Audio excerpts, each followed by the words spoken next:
left his vehicle looking something like this.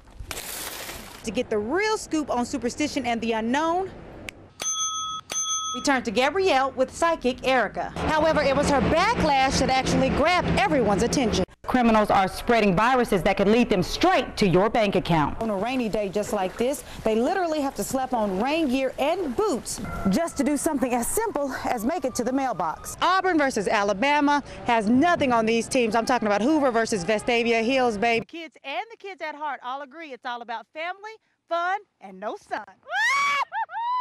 Not too long ago, women normally assumed once a C-section, always a C-section. Reporting live, reporting live, reporting live, reporting live, reporting live. Beverly Tanner, CBS 42 News. I don't know who killed him. I don't know.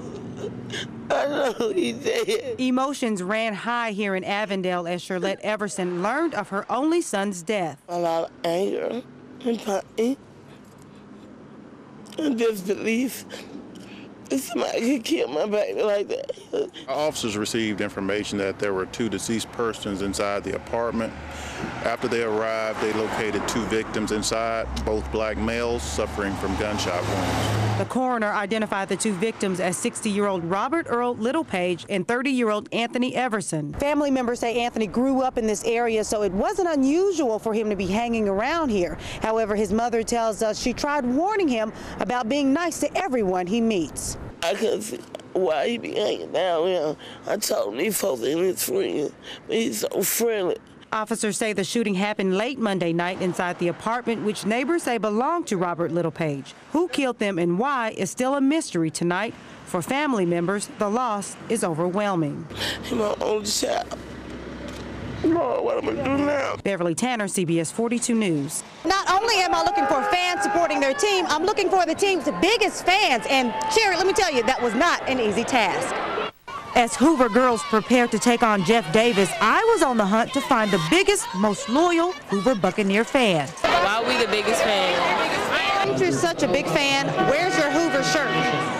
No, they gave out free ones at the school, and I didn't get one.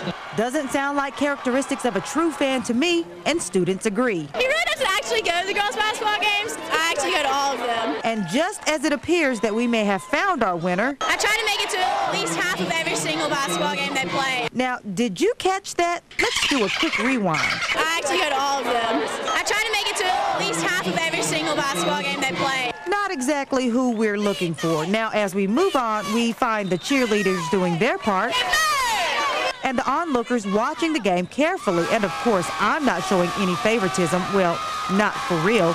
And just as I thought there was no hope for Hoover fans, The Bucks, yeah! Woo! bingo, we found our winner. Why should you be nominated the biggest fan? Because I am! Whoa! I am!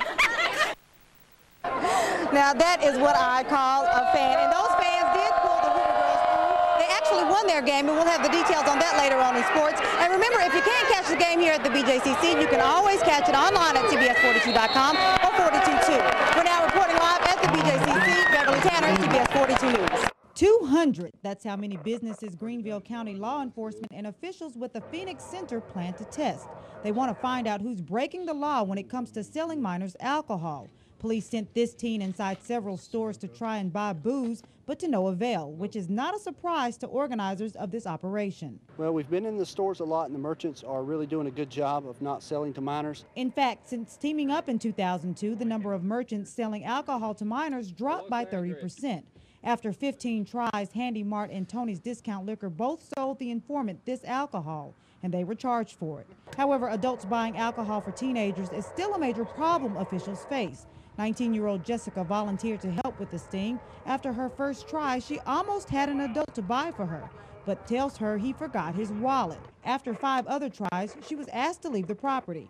We went to a few other stores and no one bought alcohol for the minor until we made it to Mike and Jackson Greenville. This woman made the purchase for Jessica. Did you know it was illegal when you were? No, I wasn't thinking. I just did somebody a favor the first time, last time. She wouldn't have never did that. I would never do that again. We made a few other stops before running into 21-year-old Rodriguez Miller, who had plenty of conversation for our informant, but was speechless once he was busted. You think it's an expensive lesson learned? That's all I have, no comment. In Greenville County, Beverly Tanner, 7 on your side. This rock used to shatter this glass. A criminal snatches a collection jar with only about 50 bucks inside. Just look at the surveillance video. That jar was a collection fund for Hope Winchester. Hope is battling stomach cancer, and family members say that money was supposed to help with medical bills. They say every penny counts. They have no health insurance, and she is not working right now, and she does have all the medical expenses, you know, on top of living expenses. Employees at Mike Williman's Towing say they're open 24 hours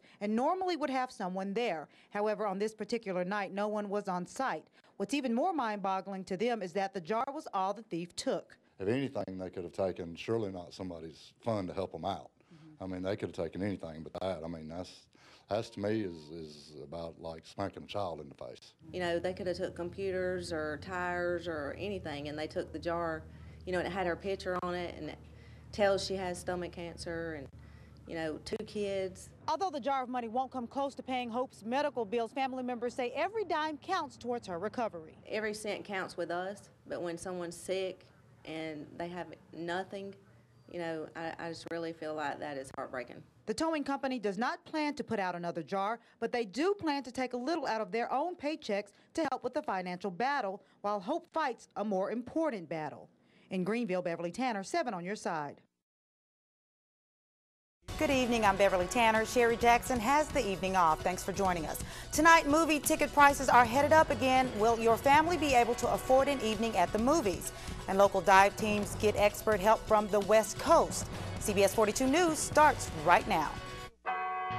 This is CBS 42 News at 10.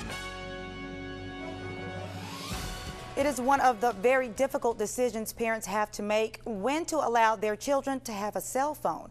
Parents have to weigh the convenience and safety against the dangers. CBS 42's Shanacy Myers reports this is not an easy determination. For a complete list of child-friendly phones, log on to our website at cbs42.com and click on Hot Links. Well, it's a celebration of sorts for one local political group. Volunteers from Organizing for America threw a party downtown tonight. They're celebrating the health care reform bill passing into law. Everyone agrees that we need to revamp our healthcare system, and so I'm confident that people will agree with what we've done when they see that people with pre-existing conditions can get coverage, and small businesses and individuals will be able to buy insurance at an affordable rate. Townsend says the group spent countless hours pushing to get the bill passed. Now that it has, they're very relieved. Well, it's official. An F1 tornado touched down in Shelby County last night. This is a photograph submitted by one of our viewers. It appears to show the tornado that swept into the Stony Meadow subdivision in Alabaster Thursday, just as night fell. Now, emergency crews were on the scene quickly to cut the power where lines were exposed under fallen trees. Neighbors say the speed of the storm really surprised them. Most of the damage is limited to roofs, fences, and trees. A well-known contractor is going out of business after defaulting on 3 school construction projects. McCrory Building Company is walking away from 3 sites: Carver High, the New Glenn K-8 school, both in Birmingham, and Thompson High in Alabaster. School officials from both systems say the default does not really affect them because the bonding company has made sure subcontractors finish the project. The only thing I can say is that, you know, the work has never stopped at that project, and it is going to be completed, and it is going to be completed on time, if not ahead of schedule. And that building should be ready for us to occupy by the first of next school year. A supervisor from McCrory Building Company told us they had to back out for financial reasons.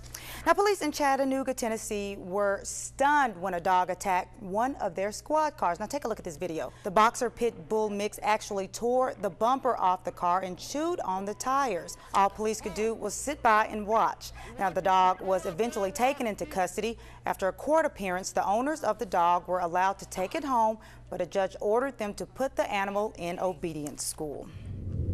When most people get to work, they've got a pretty good idea what's in store for them, but not everyone is so lucky. Rescue divers have no clue what they're getting into when they hit the water. Now, this afternoon, CBS 42's Al Radcliffe got to witness their training firsthand. Today's training and competition was sponsored by Diving Unlimited International. For more information on the dive training, just log on to our website, cbs42.com, and click on Hot Links.